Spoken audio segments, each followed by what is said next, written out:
जब we met के इस बेहद खास एपिसोड में आपका स्वागत है। आज हम लोग अयोध्या में हैं और हमारे साथ है एक बेहद खास शख्स जिनकी जिम्मेदारी है कि यहाँ राम जन्मभूमि में एक बहुत भव्य मंदिर का निर्माण हो। राम टेम्पल कंस्ट्रक्शन के चेयरपर्सन श्री निपेंद्र मिश्रा। निपेंद्र जी, स्वागत है आपका and thank you so much for joining us. बहुत धन्यवाद। और आपने दिल्ली से अयोध्या आकर ये जो कष्ट किया है और इस शॉट को लेंगे, वो इसलिए भी बहुत महत्वपूर्ण है क्योंकि एक लंबे कवरेज में जो आपके चैनल से मिलेगा उससे लोग जान सकेंगे कि वास्तविक निर्माण कार्य कहाँ तक पहुँचा। जी वाकई में, और यहाँ पे आने की इजाज़त बहुत कम मिलती है, सिक्योरिटी के काफ़ी कंसर्न्स हैं, तो आपने हमें यहाँ पे बुलाया, इजाज़त दी, इसके लिए बहुत बहुत शुक्रिया।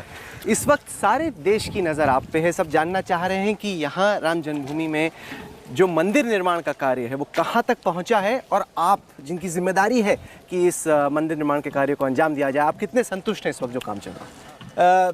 देखिए, जो कार्यक्रम की तिथियां हैं और जिसके अनुसार कि हम लोगों ने एक तरीके से घोषणा की है कि दिसंबर 2023 में श्रद्धालुओं को दर्शन करने का अवसर मिल सकेगा, तो उसको अलग अलग हिस्से में जब उसकी तिथियां जो हैं प्रोजेक्ट इम्प्लीमेंटेशन की रखी गई हैं, तो वो जिस प्रकार से है हम उसके अनुकूल हैं, उसके अनुसार हैं। मैं आपको एक बात बताऊं कि यहाँ सबसे बड़ा जो चुनौती भरा कार्य था वो था जो यहाँ की सॉइल थी। ये पूरे इलाके में जो आप देख रहे हैं, ये यहाँ की जो भूमि थी उसका जब परीक्षण किया गया तो ये बताया कि ये तो पूरा डेब्री है, एक तरीके से आप समझें कि वास्तविक सॉइल नहीं है। तो जब विशेषज्ञों ने, हमारे इंजीनियर विशेषज्ञों ने देखा और उन विशेषज्ञों की टोली में आईआईटी के बड़े बड़े लोग थे और CBRI central building research institute के लोग थे, तो उन लोगों ने कहा कि इसके लिए तो हमको पूरी जो ज़मीन है इसको 15 मीटर तक खोदना पड़ेगा। तो आज आप देख के अनुमान नहीं लगा सकते कि कितने नीचे एक तरीके से कुआं बन गया था। ये पूरा इलाका कुआं सा बन गया था, जिसमें कि हम लोगों को पहले खोद के ये मिट्टी हटानी पड़ी, तो ये सारी मिट्टी इस तरफ गई। उस स्थान को एक शब्द है जो आया है कि इंजीनियर्ड फिल। इंजीनियर्ड फिल का मतलब ये है कि जो हमारे इंजीनियर विशेषज्ञ थे उन्होंने विशेष गुणवत्ता की ज़मीन यानी भूमि, सॉइल, वो उन्होंने चुना जिसमें कि सीमेंट, फ्लाई ऐश और केमिकल्स मिक्स हुए और सॉइल हुआ। तो और वो अच्छी मिट्टी को लिया गया, वह मिल करके इसको फिल किया गया। जब उसे फिल किया गया तो आप ये समझें कि इससे करीब करीब, जहाँ आज आप देख रहे हैं लोग खड़े हैं, इससे 1.5-2 मीटर नीचे तक फिल किया गया। उसका थोड़ा सा अनुमान इससे हो सकता है, जो ये मिट्टी का हिस्सा है कि यहाँ पर जो है वो इंजीनियर्ड फिल अगर देखा जाता तो इसी स्तर पे वहाँ तक गया होता। तो उस इंजीनियर्ड फिल को जब फिर उसकी टेस्ट हुआ तो एक, आप यूँ सामान्य नागरिक को, आपके श्रोता को यह एहसास होना चाहिए कि एक चट्टान बना दी गई। एक बहुत बड़ा चट्टान पूरे मंदिर परिसर में बना। पर मैं ये शुरू में पढ़ रहा था कि सीमेंट का इस्तेमाल ना हो। आप लोग शुरुआत में ये कोशिश कर रहे थे ताकि ये लॉन्ग लास्टिंग हो, क्योंकि माना ये जाता है कि सीमेंट 50-100 साल में उतना नहीं चल पाती। अब ऊपर आप लोगों ने सीमेंट लगाई थी। शुरुआत में जिस चीज़ को आप अवॉइड करने की कोशिश कर रहे थे, आखिरकार क्योंकि यहाँ की रेत बहुत लूज थी, वो करना पड़ा। तो उससे ये मंदिर कितने साल एकदम स्टेबल ढांचा रहेगा, उसको आप कैसे देख रहे हैं? नहीं, वो ऐसा नहीं था कि सीमेंट का बिल्कुल ही इस्तेमाल ना हो। जो बिल्कुल इस्तेमाल नहीं होना था वो था स्टील। स्टील का इस्तेमाल नहीं होगा, सीमेंट का न्यूनतम इस्तेमाल होगा जी। तो इसमें जो सीमेंट बनाई गई वो लगभग 20% से कम रखा गया। अच्छा। और बाकी चीज़ें जो थीं, जिसमें मैंने बताया कि फ्लाई ऐश था जिसको जोड़ा गया, उसमें अन्य केमिकल थे उन्हें लिया गया और मिट्टी ली गई। उन सब को ले करके तो हमारी जो इसकी लॉन्जेविटी थी, जो एक जीवन काल था, उसमें कोई समझौता नहीं हुआ। हम इसको 1000 वर्ष के अनुसार प्लानिंग कर रहे हैं। 1000 साल जी।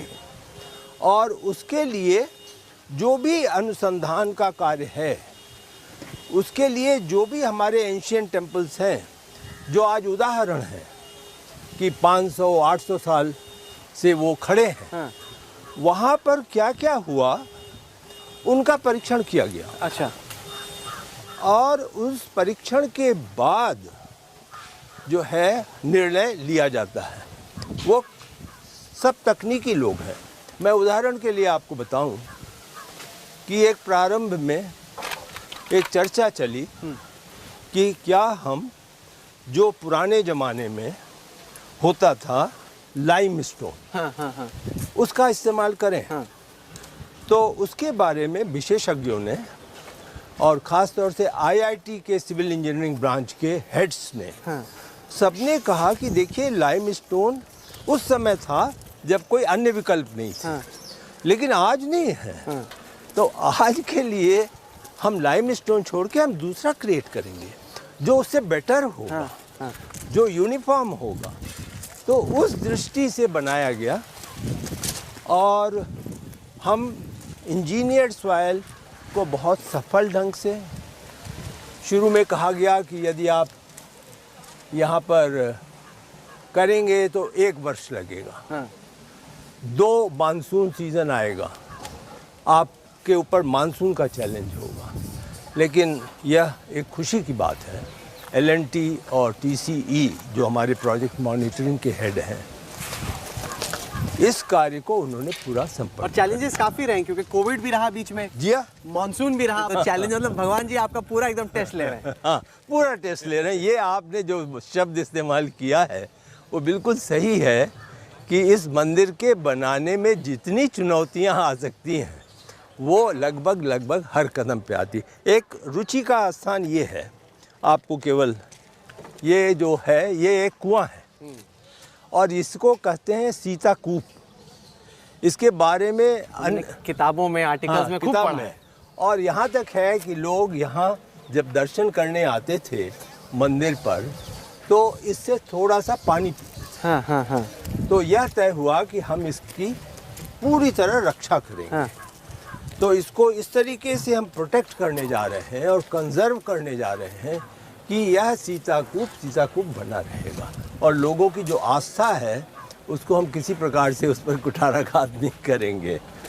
निपेंद्र जी, आपने इस देश में भारत की एडमिनिस्ट्रेटिव सर्विसेज में जितनी अहम जिम्मेदारियां होती हैं उनमें से बहुतों पे आपने एफर्ट किया है, काम किया है। आप प्राइम मिनिस्टर के दफ्तर में प्रिंसिपल सेक्रेटरी भी रहे। तमाम जो आपका एडमिनिस्ट्रेटिव एक्सपीरियंस है, जब उसकी आप तुलना करते हैं इस विशेष कार्य से जहाँ पे आपको जिम्मेदारी दी गई है भगवान राम की जन्मभूमि में यह मंदिर बनाने की, आप कैसे तुलना करते हैं? देखिए, ये मेरे लिए जितने अब तक जिम्मेदारियां थीं वो एक तरीके से मॉड्यूलर अप्रोच था। जो अनुभव था, जो तौर तरीका था, वो एक के ऊपर एक अनुभव था।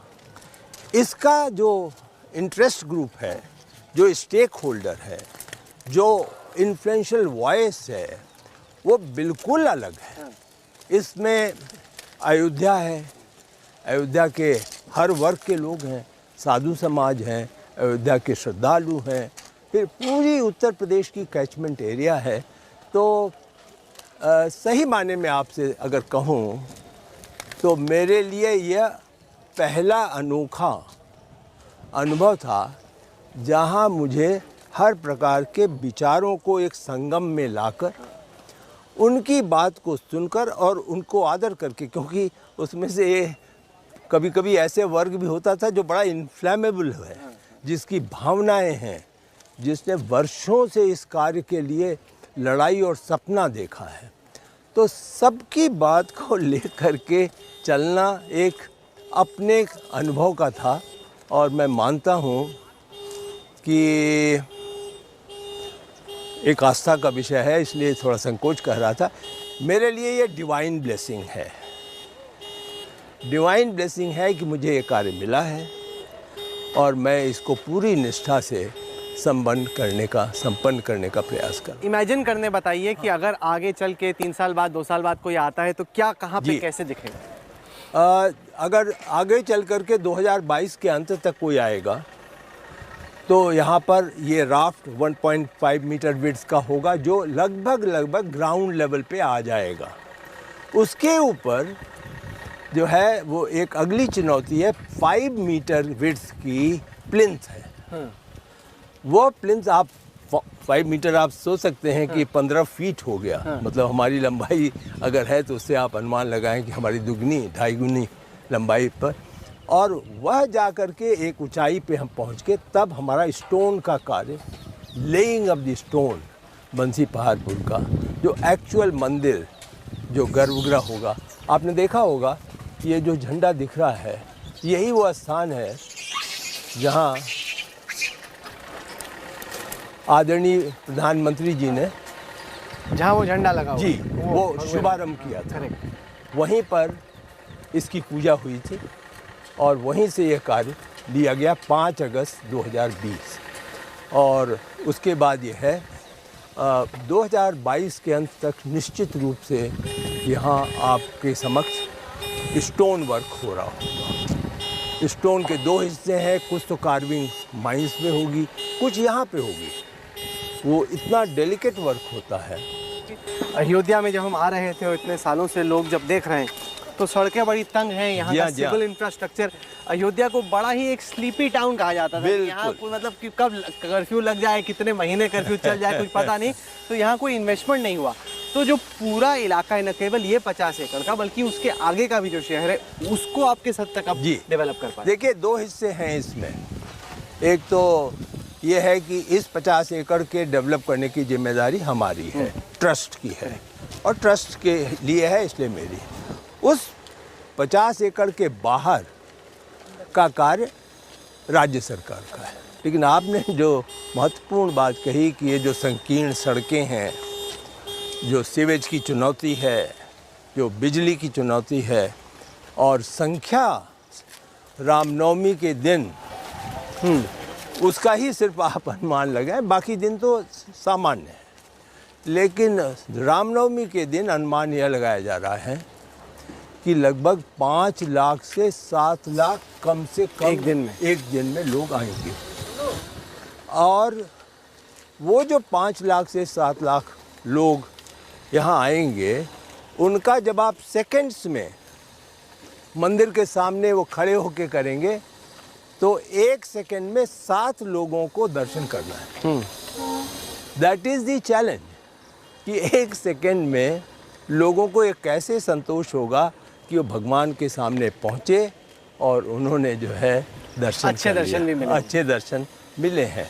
तो उसके लिए टेक्नोलॉजी का सहारा लिया जाएगा। टेक्नोलॉजी का कैसे आप इस्तेमाल कर रहे हैं? जी टेक्नोलॉजी का एक तो सबसे बड़ा ये है कि पूरे अयोध्या में हम इसका एक जो CCTV की तरह से जो स्क्रीन पे डिस्प्ले होता है, तो हम वो सारे अयोध्या में लोगों को दर्शन मिलता रहेगा लगातार। तो जो एक अप्रत्याशित, there is unprecedented enthusiasm to visit and see the Bhagwan, that perhaps to some extent will also get diluted, if not diluted, at least little deferred. Secondly, we are creating things like museum. So some people will like to see museum where the international character of Ram and Ramayana and the research is going to be displayed, which will be part of 50 acres.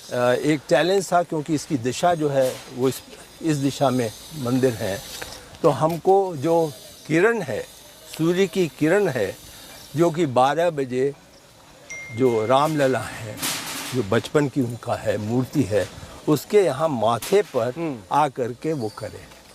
तो उसका हो रहा है प्रबंध? जी हाँ, वो हमारे वैज्ञानिक लोग जो CSIR के हैं उनको हमने निवेदन किया कि आप तो वो कैसे मैनेज कर रहे हैं आप? जी वो कोशिश करेंगे कि सूर्य की किरणें को वो एक जगह लाएं और ला करके उसको जो है वो रिफ्लेक्ट करें थ्रू द कंप्यूटराइज सिस्टम कि इतने बजे वो रिफ्लेक्ट होके सीधा वहाँ माथे पर जाएगा। Now again it's a challenge because ये करना तो आसान है, लेकिन चैलेंज ये अगर हर व्यक्ति उसका इंतज़ार करेगा हाँ कि ये दर्शन करने से ही हमें पुण्य मिलेगा, तो आप तुझे स्टैम्पीड हो जाएगा। सही बात। As of now the solution is वो एक एक क्षण जैसे जैसे जाएगा वो पूरे शहर में कम से कम 100-150 स्क्रीन होंगी जिन पे लोगों को पता लग जाएगा कि ये सूर्य की किरण आ रही है और ये जन्म के लिए 12 बजे दिन पे वहाँ माना पहुंचेगा। 21वीं सदी का एकदम मंदिर लग रहा है कि मतलब बन रहा है पुरानी आस्था के साथ, इतिहास से भरा हुआ, लेकिन मॉडर्न टेक्नोलॉजी का इस्तेमाल। जी। तो अभी PM हुए या फिर उत्तर प्रदेश के चीफ मिनिस्टर हो, वक्त वक्त पे रिपोर्ट लेते रहते हैं या एक तरीके से आउटसोर्स कर दिया या लगातार रिपोर्टिंग चल रही है? देखिए रिपोर्ट तो नहीं लेते टू बी ऑनेस्ट न स्टेट गवर्नमेंट, क्योंकि उन्होंने कहा है ये तो अब ट्रस्ट का कार्य है, हाँ। कोर्ट का निर्णय है, ट्रस्ट का कार्य है। लेकिन उत्सुकता ना हो ऐसा नहीं है, उत्सुकता स्टेट गवर्नमेंट में भी लोगों की रहती है और सेंट्रल गवर्नमेंट में भी रहती है। और चूंकि अभी जैसे आपने यहाँ आप आए तो आपको अंदाज हुआ हाँ। कि कितना बड़ा कार्य है, बेशक। वरना लगभग पिछले 6 महीने लोग पूछा करते थे नींव कब पड़ेगी।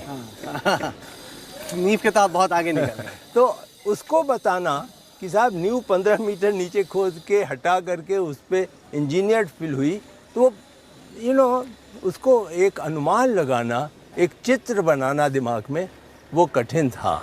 लेकिन अब धीरे धीरे वो संदेश पहुंच रहा है व्यापक रूप से, और आज आप आए हैं तो आपके माध्यम से जो कार्यक्रम होगा अच्छी जानकारी मिल नहीं, जाएगी। चित्र दिमाग में बनाना एक चीज़ है, यहाँ पे आना, आपसे खुद जानना, समझना, सीखना और देखना कि किस तरीके से यहाँ पे राम मंदिर के निर्माण का कार्य चल रहा है, ये बहुत बड़ी बात है।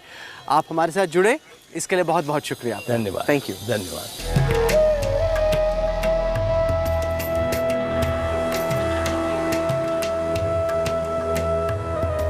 भगवान राम की जो मूर्ति पहले कई दशक तक एक तरपाल के अंदर पड़ी हुई थी, अब उसे इस अस्थाई मंदिर में रखा गया है और उनके लिए एक भव्य मंदिर के निर्माण का कार्य यहाँ अयोध्या में चल रहा है। इस वक्त हमारे साथ चंपत राय जी हैं जो कि जनरल सेक्रेटरी हैं टेम्पल कंस्ट्रक्शन कमेटी के। चंपत जी, स्वागत है आपका। चंपत राय जी, तो चंपत राय जी ये बताएं कि अब तक का जो काम रहा है, तमाम चैलेंजेस रहे, लेकिन अब हम जहाँ पे पहुँचे हैं उससे आप कितने संतुष्ट हैं जिस तरह से यहाँ पर राम मंदिर के निर्माण का काम चल रहा है? जो कुछ चल रहा है उससे मैं भी संतुष्ट हूँ, सभी ट्रस्टी संतुष्ट हैं और जो आ रहा है, देख रहा है, वो भी संतुष्ट हैं।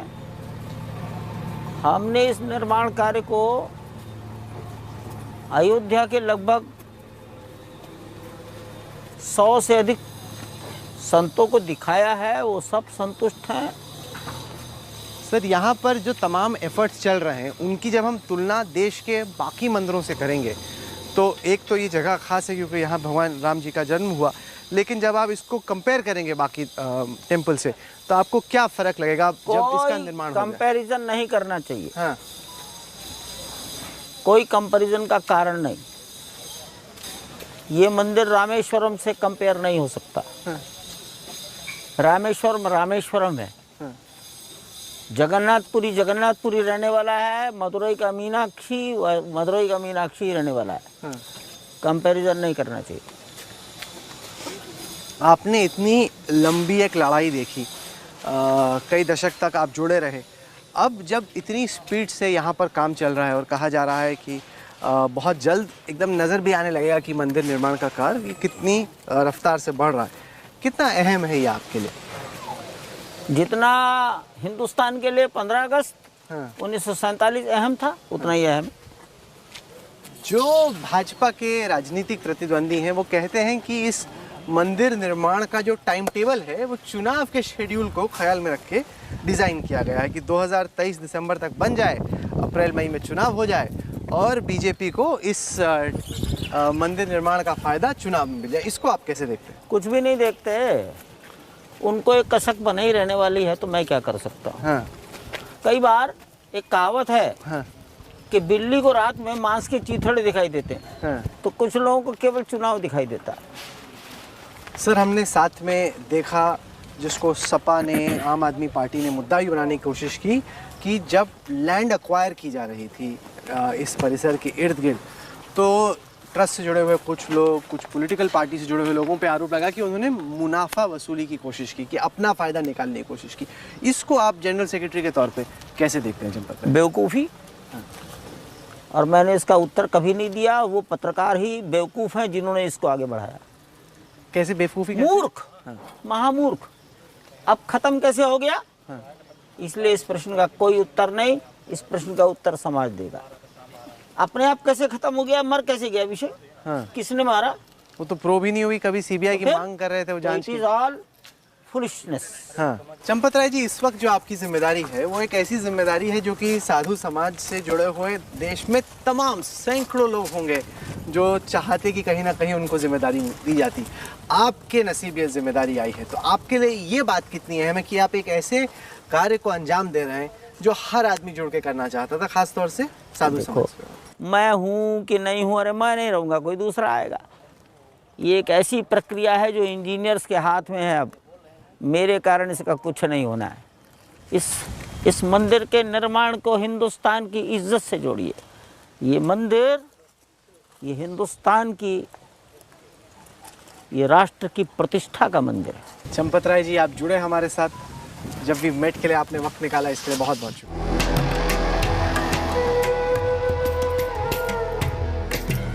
राम मंदिर के निर्माण के कार्य की जिम्मेदारी दी गई है लार्सन एंड टूब्रो कंपनी को, और इस वक्त हमारे साथ हैं इस पूरे प्रोजेक्ट के डायरेक्टर विनोद कुमार मेहता। स्वागत है आपका विनोद जी। मैं चाहता हूं कि जो यहाँ पे नक्शे हैं और जो यहाँ पे साजो सामान पड़ा हुआ है, उसके ज़रिए आप हमारे दर्शकों को बताएं कि यहाँ कंस्ट्रक्शन कैसे चल रहा है और आपकी क्या चैलेंजेस हैं। ये हम लोगों ने एक डिस्प्ले बोर्ड बनाया है, तो जब भी कोई भी गेस्ट आते हैं उनको एक्सप्लेन करने के लिए ये नक्शे यहाँ पे इसके लिए इसके ऊपर फिक्स किए हुए हैं, और ये डिफरेंट स्टेज को बताते हैं प्रोजेक्ट का। हम लोगों ने पहले कि जो प्रोजेक्ट का पूरा ग्रैबिंग करके एरिया को पूरा लेवल किया था, बाद में we started excavation there, we gone down up to 50 feet down, okay, and remove this all loose soil and debris which were there, and further we started refilling with the engineer fill there. So ये जो drawing है ये वही चीज़ बताता है कि how we have to proceed, and same way we gone ahead with the complete construction there. इनके बाद में यहाँ पे नेक्स्ट एक्टिविटी है, अभी जो राफ्ट चल रही है, तो ये पूरा राफ्ट का एक प्लान है जिसको कि हमने 17 पार्ट में इसको डिवाइड किया है, और अभी आज की डेट में हमने 8 पार्ट ऑलरेडी कंप्लीट कर चुके हैं और बाकी अभी कंस्ट्रक्शन ऑन गोइंग है इसका। बहुत रुचि ये है कि पत्थर कहाँ से आ रहा है। हाँ जी। जिस मंदिर का सब लोग इंतजार कर रहे हैं, जानना चाह रहे हैं कि कंस्ट्रक्शन मटेरियल किस तरह का है, उसके कुछ सैंपल आपने यहाँ रखे। ये मैं आपको बता रहा हूँ कि जो सबसे पहले जो हम लोग जो प्लिंथ बिल्टअप करेंगे वो पत्थर है मिर्ज़ापुर का, तो उसके मैंने यहाँ सैंपल रखे हुए हैं। ये पत्थर का, तो इसके अंदर में आप देखेंगे ग्रे स्टोन फ्रॉम मिर्ज़ापुर ये है, और ये है ग्रेनाइट पत्थर है जो बेंगलोर से आ रहा है। तो इन सब चीज़ों का जब ये पत्थर आएंगे, इनके बड़े बड़े ब्लॉक कटिंग होंगे और इसी हिसाब से इसका फिक्सिंग अरेंजमेंट है इसका। तो इसकी क्या खासियत है जिस तकनीक का आप इस्तेमाल कर रहे हैं इसको बनाने के लिए? अंदर में एक ही चीज़ है कि आप कहीं पे भी इनके जॉइंट सीधे नहीं हैं, पूरा इसको स्टैगर्ड जॉइंट बोलते हैं। आप चाहे वर्टिकल ले लें चाहे हॉरिजेंटल ले लें, आप हॉरिजेंटल यहाँ से देखेंगे तो कोई भी एक भी जॉइंट आपस में नहीं मिल रहा है, एक चीज़। सेकेंड, एक पत्थर दूसरे पत्थर से स्टोन की हम लोग इसके अंदर लगाते हैं और उससे उसको फिक्स करके रख रहे हैं। ये सारा आइटम है वो अप्रूवल प्रोसेस में है कि जो कि जैसे ब्रिक्स है, ब्रिक्स भी यहाँ पे स्पेसिफिक ब्रिक्स जो काफ़ी स्ट्रेंथ वाली काम आएगी। तो साधारण ब्रिक्स और इसमें क्या फ़र्क है, कितना फ़र्क है? साधारण ब्रिक्स जैसे आती है कि जिसका स्ट्रेंथ 7.5 MPa बोला जाता है, और यहाँ पे हम लोग 20 MPa तक का यूज़ में लेंगे। क्या इनको स्पेशल क्या बनाता है? मतलब ये हम लोग मेरठ कानपुर में जहाँ पे भी कि जो इतनी स्ट्रेंथ वाली ब्रिक बनती है वहाँ से हम लोग सोर्स कर रहे हैं इसको। तो ये है बंसी पारपुर स्टोन, पिंक स्टोन, उसके ये सैंपल्स हैं। इन सारे पत्थर के बड़े बड़े ब्लॉक आएंगे और उसके ऊपर में पूरी जो भी कार्विंग होगी, हिंदी में जिसको घड़ाई बोला जाता है, उसके लिए पहले कॉलम होंगे। एक कॉलम जो भी है कि वो करीबन 19 से 20 फीट हाइट का है, तो वो 6 से 7 पीसेज में आएंगे उनको। उसके बाद में बीम आएगा, फिर स्लैब आएगा। इसी हिसाब से हम लोग बिल्टअप करते हुए, ये हमारा टेम्पल ग्राउंड प्लस 2 फ्लोर का टेम्पल है। तो मैं चाहता हूँ कि अब आप हमें प्रोजेक्ट साइट पे लेके चलिए, अपनी थोड़ा सा टीम से भी मिलवाइए और दिखाइए कि क्या चैलेंजेस आ रहे हैं इसको बनाने में, क्योंकि लोग चाह तो रहे हैं कि बने, लेकिन ज़मीन पे क्या वास्तविक चैलेंज आ रहे हैं उसका थोड़ा आप हमें बताइए प्लीज़।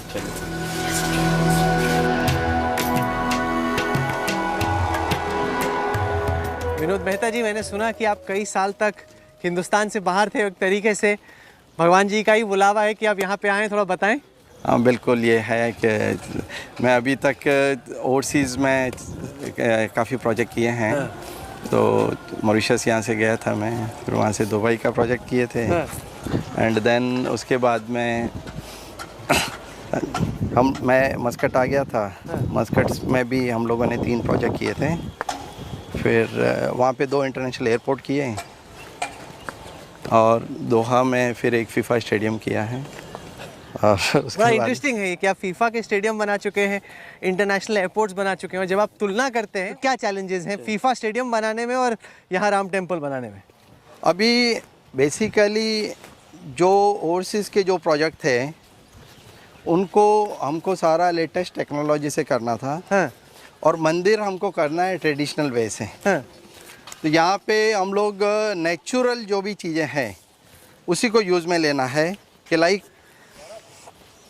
ये हमारे टेम्पल प्रोजेक्ट के अंदर में हमको खाली पत्थर यूज़ में लेना है। We are not going to use any concrete in the superstructure, और कोई स्टील भी काम में नहीं लेना है। तो ये जो पत्थर के काम वगैरह एंशिएंट टाइम से आए हुए हैं, उसी हिसाब से इसको पूरा कंस्ट्रक्शन लेना है। और इसका जो डिज़ाइन रिक्वायरमेंट है जिसको हम लोग बिल्ड कर रहे हैं 1000 साल के लिए है ये।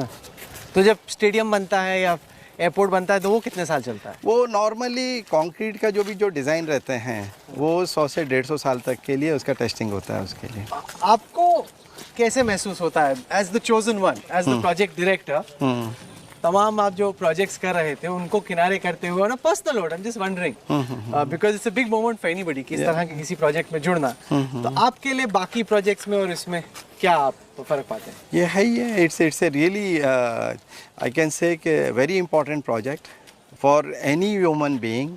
ठीक है, इंडिया में तो आप देख ही रहे हैं इसकी क्या इंपॉर्टेंस है, और इवन वर्ल्ड वाइड भी।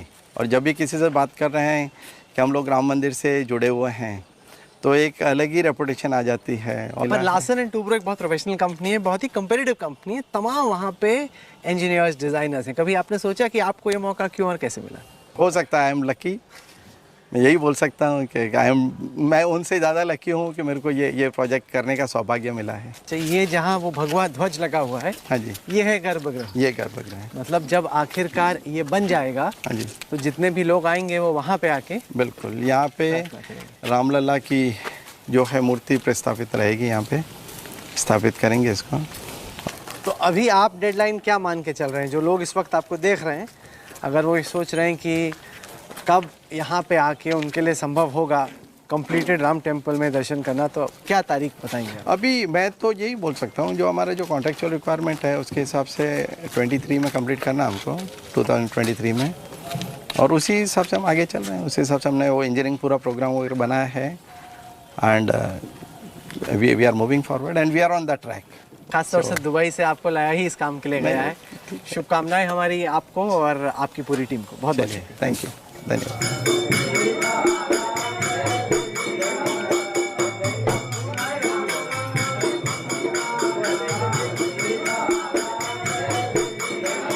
ये जानने के लिए कि राम मंदिर के निर्माण के कार्य का अयोध्या के बाकी मंदिरों पर क्या असर पड़ रहा है, इस वक्त हम लोग हनुमानगढ़ी में हैं और यहाँ पर हमारे साथ मंदिर के महंत राजू दास जी हैं। जी, स्वागत है आपका।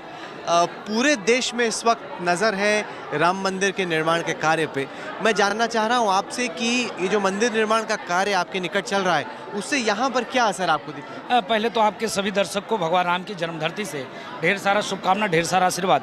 जिस जगह पे हम लोग हैं, ये कहा जाता है कि राम द्वारे तुम रखवारे, होत ना गया बिन पैसारे। राम जन्मभूमि के मुख्य द्वार पे हनुमान जी महाराज का दुर्ग है, जहाँ पर हनुमान जी राजा के रूप में विराजमान हैं। और यहाँ से देखिए कितनी भीड़ है। जो भी आम जनमानस आता है जरूर हनुमान जी महाराज का दर्शन पूजन करता है, उसके बाद कहीं जाता है। और जब से राम जन्मभूमि मंदिर का आदेश आया है तब से लगातार अयोध्या में आम पब्लिक, आम दर्शक, आम भक्त और अन्य टूरिस्ट की आना जाना बढ़ गया है। हनुमानगढ़ी की एक खासियत ये है कि यहाँ पर छत से आने से पूरे अयोध्या का एक बड़ा ही भव्य नज़ारा देखने को मिलता है।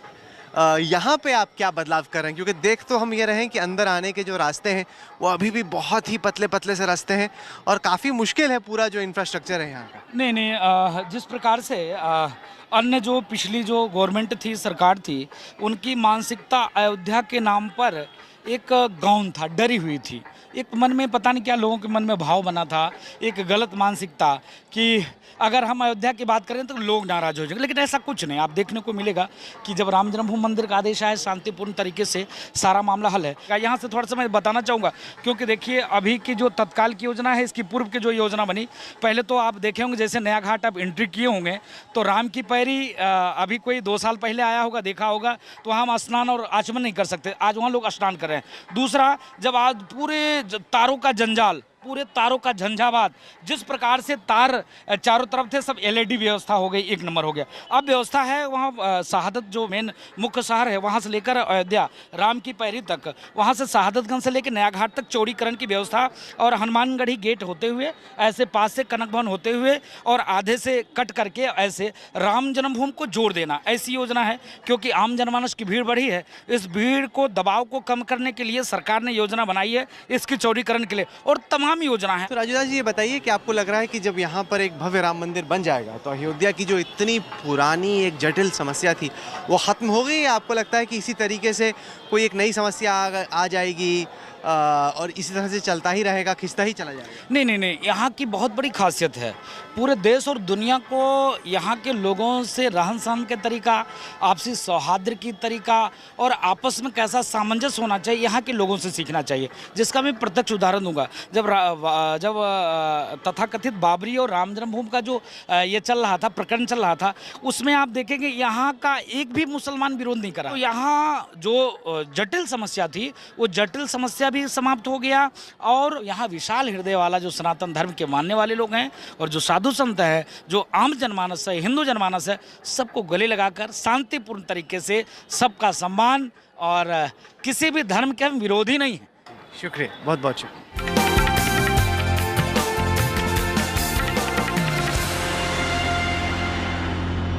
इस वक्त हम लोग राजा अयोध्या के महल में हैं और हमारे साथ हैं विमलेंद्र मोहन प्रसाद मिश्र, जो कि न केवल राजा अयोध्या हैं बल्कि राम टेम्पल कंस्ट्रक्शन कमेटी के एक सदस्य भी हैं। स्वागत है आपका। मिश्र जी, ये बताएं कि जो इस वक्त अयोध्या में राम टेम्पल के निर्माण का काम चल रहा है, उससे जो बाकी इलाके हैं, बहुत नज़दीक आपका ये बहुत बड़ा महल है, और जो बाकी शहर है उसमें जो विकास का इस वक्त काम हो रहा है, उसको आप किस तरह से देख रहे हैं? आप खुद सिटीज़न मेंबर हैं इस कंस्ट्रक्शन कमेटी। पहली बात तो मैं ये कहना चाहूँगा आपसे कि मैं राजा नहीं हूँ। हाँ। मेरे ग्रैंडफादर लास्ट राजा अयोध्या थे, मैं उनका उत्तराधिकारी हूँ, लेकिन आप मुझे राजा कहकर ना पुकारें, मैं भारत का एक सामान्य नागरिक हूँ।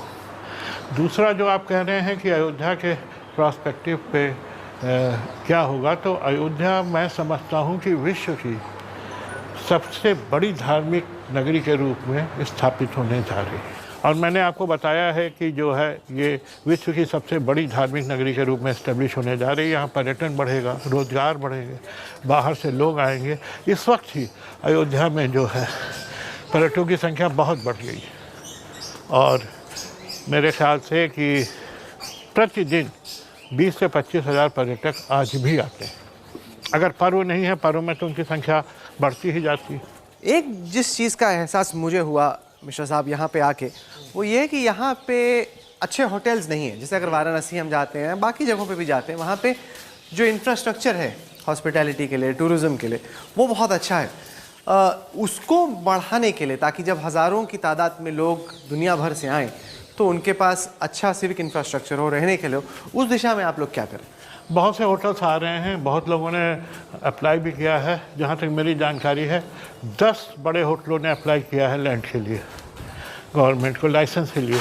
और नदी के उस पार, सरयू के उस पार 2-3 बहुत अच्छे होटल आए हैं, जो आज के पहले वो ज़मीन एकदम ऊसर और बंजर थी, जंगल था। लेकिन हाईवे बनने के बाद उसका डेवलपमेंट हुआ है और अच्छे होटल्स आए हैं। तो होटल्स आएंगे, धर्मशालाएं बनेंगी, और कई मठ मंदिर भी अपने यहाँ पे धर्मशाला वगैरह बना रहे हैं अपने भक्तों के लिए और पर्यटकों के लिए। तो मेरे ख्याल से ये इसमें कमी नहीं आएगी, समय लगेगा, लेकिन 2-4-5 सालों में एक बेहतर रूप सामने आ जाएगा। अच्छा, जब हम लोग आपके महल में प्रवेश कर रहे थे, हाँ। तो जो हमारे वीडियो जर्नलिस्ट थे, कैमरामैन थे, उन्होंने बोला अरे यही तो वो जगह है जहाँ पे आश्रम की शूटिंग हुई थी। जी जी, ये हमारा पैलेस है, इससे अंदर हमने आश्रम की शूटिंग की है। तो एक बेहतरीन होटल तो यहाँ पे भी बन सकता है, जी, लेकिन जी। काफी चैलेंज होगा इसको मेंटेन करके रखना। ज़रूर ज़रूर, बहुत चैलेंज है, और निकट भविष्य में मैं इसे कन्वर्ट करने जा रहा हूँ एक हेरिटेज ग्रैंड होटल के रूप में। और वैसे देखा जाए तो आपसे बेहतर प्राइम लोकेशन किसी की नहीं है, वो एकदम नज़दीक में जी। जो राम मंदिर है उसके नज़दीक में सबसे बेहतर होटल आपका हो जाएगा। जी। तो मिश्रा जी, यहाँ के जो स्थानीय लोग हैं उनकी सोच या उनकी ज़िंदगी में आपके हिसाब से कितना और किस हद तक परिवर्तन आया है जब से मंदिर निर्माण का कार्य यहाँ पे शुरू हुआ? स्थानीय लोग यहाँ बहुत खुश हैं। हाँ। उनको रोजगार के अवसर मिल रहे हैं, नौकरियों के अवसर मिल रहे हैं, उनकी प्रॉपर्टियों की कीमत बढ़ रही है, वो कुछ भी कर सकते हैं, डेवलप कर सकते हैं। ये मेरे ग्रेट ग्रैंडफादर हैं, इनको महाराजा की टाइटल थी, महाराजा प्रताप नारायण सिंह, ददुआ साहब के नाम से मशहूर थे। और हमारी ग्रेट ग्रैंड मदर महारानी जगदम्बा देवी, ये पैलेस इन्होंने नहीं बनवाया।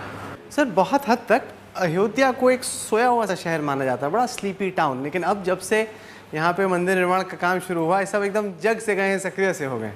नहीं, ये कहा जाता था कि यहाँ सीता जी का श्राप है, माँ सीता जिसका श्राप है कि अयोध्या कभी जो है उस तरह से प्रॉस्परस नहीं दिखती थी। लेकिन मुझे लगता है कि प्रभु श्री राम के मंदिर बनने के बाद वो प्रसन्न होंगी और अयोध्या जो है फिर से अपने वैभव को प्राप्त करेगी। सर, टेम्पल कंस्ट्रक्शन कमेटी में सिटीजन मेंबर के तौर पे मैं जानना चाहता हूँ कि कितना जोर आप दे रहे हैं कि जो अयोध्या शहर का इंफ्रास्ट्रक्चर है, न केवल मंदिर निर्माण, बल्कि जब ये सारे लोग आए वहाँ पे जो सड़कें हैं, जो बिजली की तारें हैं, उन सब पे भी बराबर से देखिए, मैं जहाँ जो चीज़ सोच सकता हूँ वो यूपी गवर्नमेंट पहले से ही सोच के बैठी हुई है। तो आप देखिएगा कि जो है सारे अयोध्या वासियों के सपने को साकार वही करेंगे। मिश्र जी, आप जुड़े, बहुत धन्यवाद आपका। बहुत थैंक यू वेरी मच।